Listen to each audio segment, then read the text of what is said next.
Bismillah, salatu wassalamu ala rasulillah. Toujours dans le cadre des exemples sur le syndrome paranéoplasique. Aujourd'hui, dans cette vidéo, on va parler donc de l'érythème nécrolytique migrateur. Son nom, comme son nom l'indique, c'est un érythème, donc une rougeur nécrolytique avec de la nécrose où il migre. Donc l'érythème nécrolytique migrateur est un syndrome paranéoplasique où il est très très spécifique dans une variété des cancers, le glycagonome. Donc, vous savez, là, dans le pancréas, il y a deux types de cellules, les cellules bêta qui sécrètent l'insuline ou les cellules alpha qui sécrètent donc le glycagon. Ou le glycagon, c'est une hormone qui augmente l'hyperglycémie en augmentant la synthèse les acides aminés, par exemple la néoglycogénèse du gluten. Et donc, il augmente la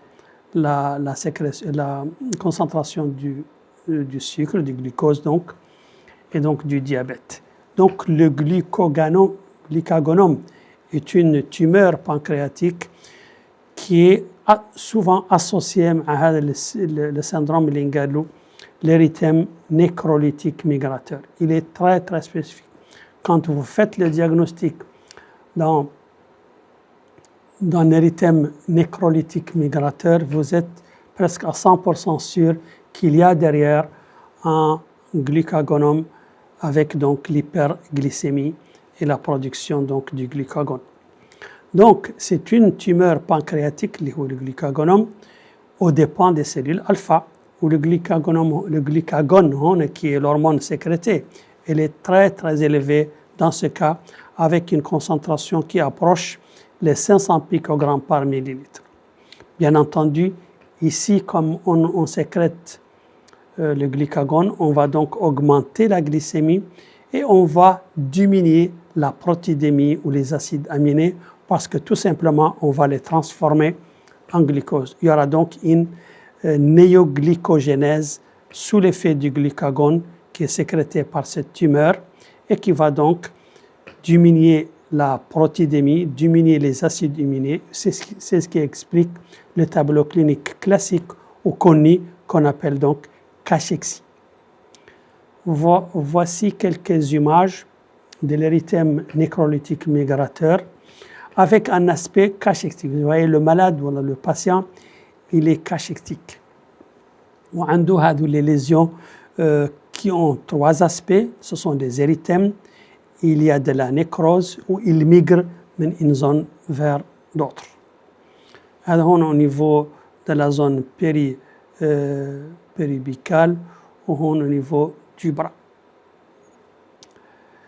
Le deuxième syndrome paranéoplasique que je veux mentionner ici, c'est l'un des syndromes paranéoplasiques les plus fréquents en dermatologie. D'ailleurs, c'est le plus fréquent, la plus fréquente des dermatoses paranéoplasiques. L'acanthosis nigricans, L'acanthosis nigricans, c'est une forme qui peut être bénigne comme elle peut être paranéoplasique, donc associée à un cancer. Ou dans les deux cas, il s'agit d'un changement de couleur ou d'un épaississement du derme. Les zones les plis, la zone axillaire ou la zone cervicale. Donc, la canthosis nigricans, elle est en rapport avec la production par le cancer, des cellules cancéreuses, où ici, le cancer les fréquemment retrouvé, ce sont les cancers abdominaux. Il y a particulièrement l'adénocarcinome gastrique qu'on retrouve dans 64% des cas. Donc, l'adénocarcinome gastrique, il est associé fréquemment à le syndrome paranéoplasique appelé acanthosis nigricans, qui est donc une pathologie, une manifestation cutanée typique qu'on retrouve dans les plis, au niveau des plis, et qui se manifeste par un épaississement ou un changement brunâtre de la peau. parce que les cellules du derme sont en hyperplasie suite à la production par les cellules cancéreuses de ce qu'on appelle le TGF-alpha. TGF-alpha, le Transforming Growth Factor Alpha.